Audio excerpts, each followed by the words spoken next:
What Foley is like performed sound replacement, be it clapping or even like cloth moves. Footsteps are a famous one. The old coconut halves in Monty Python is a great reference that ties people in right away.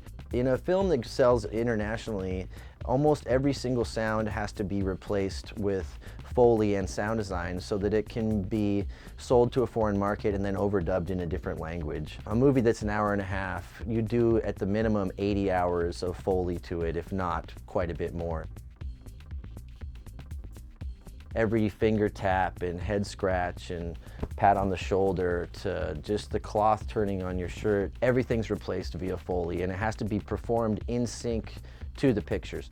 You're looking at the film or the commercial and you're acting it out as the character or the actor is doing on screen. Whether that's flip-flops on the beach or running down a staircase wearing high heels, I physically have to do that to recreate the sound.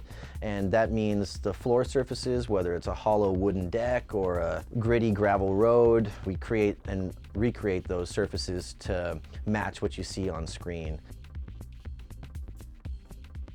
It's challenging and strange, and it's also something that's not easy to write a book or a tutorial about. It's something you have to feel and you have to learn by doing. I think a lot of people don't break into it because it's not as by the numbers. You can't just follow the directions and become good at it. It's almost nothing sounds like what it really is. To create the authentic sound, sometimes it's many, many layers of what makes up the sound originally.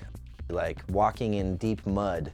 Real mud kind of sounds squishy, but not as squishy as half-boiled top ramen in a plastic cup. That sounds much more believable. You're more likely to get a good sound of a gun handling in a movie by holding a stapler. Everything from paper. Every paper has such a specific, unique sound to it. Like a newspaper sounds like a newspaper, but a paper bag from the grocery store sounds different than the paper bag a croissant comes in.